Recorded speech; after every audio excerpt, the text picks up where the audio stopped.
وعلیکم سامعین، welcome to my channel voice of Mona. ہماری آج کی سٹوری کا نام ہے خودکشی۔ وہ بی اے کر چکا تھا اور کسی فیکٹری میں جاب کرتا تھا۔ ماریا اس کی کزن تھی۔ وہ اس کو بچپن سے پسند کرتا تھا، لیکن ماریا کو اشر ذرا بھی اچھا نہیں لگتا تھا۔ وہ خوبصورت تھی اور مزاج کی بھی بہت اچھی۔ وہ بھی مزاج کا بہت اچھا تھا، ملنسار بھی تھا، لیکن ماریا شاید اس سے کبھی متاثر ہوئی ہی نہیں تھی۔ اشر اسے بتا چکا تھا کہ وہ اسے پسند کرتا ہے، مگر وہ اس کا مذاق اڑاتی، وہ برداشت کر جاتا۔ 3 سال ہو چکے تھے۔ پھر اشر کے گھر والوں نے رشتہ مانگا، مگر انہوں نے صاف انکار کر دیا۔ اشر کے گھر والے ان کے گھر والوں سے غریب تھے۔ وہ کسی کھاتے پیتے گھر میں ماریا کا رشتہ کرنا چاہتے تھے۔ انہیں بھی ابھی رشتہ نہیں مل رہا تھا۔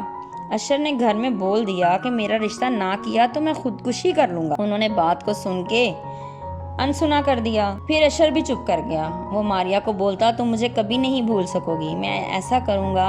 وہ بولتی جاؤ جو کرنا ہے کر لو، مجھ پہ کوئی اثر نہیں ہوگا۔ ماریا کی بے اتنائی نے اسے اور دل برداشتہ کر دیا تھا۔ پھر اشر کے لیے کوئی رشتہ آیا، مگر اشر نے انکار کر دیا، گھر سے چلا گیا۔ پھر اسے منا کر گھر واپس لے کر آئے۔ وہ کہیں اور شادی نہیں کرنا چاہتا تھا۔ ماریا نے اسے کہا تم کر لو شادی، میرے گھر والے کبھی نہیں مانیں گے، اس لیے خود کو ہلکان کرنے کا کوئی فائدہ نہیں ہے۔ اشر نے کہا تم چاہو تو سب کچھ ہو سکتا ہے۔ اس نے کہا میں بھی نہیں چاہتی، تم میری کوئی خواہش پوری نہیں کر سکتے۔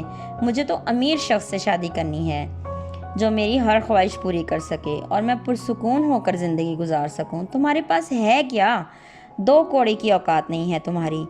اس کی باتیں سن کر اشر ٹوٹ چکا تھا۔ اس کی محبت اسے ذلیل کر رہی تھی، وہ جیسے کہیں کھو گیا تھا۔ ماریا نے حد کر دی تھی آج۔ وہ بولے جا رہی تھی اور اشر خاموشی سے اسے دیکھے جا رہا تھا۔ وہ اٹھا اور گندم والے کمرے میں چلا گیا۔ وہ گندم میں رکھنے والی گولیاں پڑی ہوتی تھی وہاں، پتہ نہیں اس نے کتنی گولیاں کھا لیں۔ تھوڑی دیر میں شور مچ گیا، اشر مر چکا تھا۔ اس کے گھر میں قیامت کا منظر تھا۔ ماریا بھی پریشان کھڑی تھی، اب وقت ہاتھ سے نکل گیا تھا، وہ جا چکا تھا سب کو ہمیشہ کے لیے روتا چھوڑ کے۔ کسی کو بھی اتنا نہیں ستانا چاہیے کہ وہ خود سے ہی ہار جائے اور خود کو ہی ختم کر لے۔ وہ تو محبت کر بیٹھا تھا اور سزا میں اسے اپنی زندگی دینی پڑی۔ اب سب راضی تھے، اس کا جانا سب کو تکلیف دے رہا تھا، لیکن یہ کوئی نہیں جانتا تھا کہ وہ خود کتنی تکلیف میں گیا تھا۔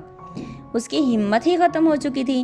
سب نے مل کے اسے کی ہمت ختم کی تھی۔ ماریا اب ساری زندگی کے لیے پچھتاوے کی آگ میں جلتی رہے گی۔ وہ بہت ہنسمکھ تھا، میت پہ سب اس کی تعریف کر رہے تھے۔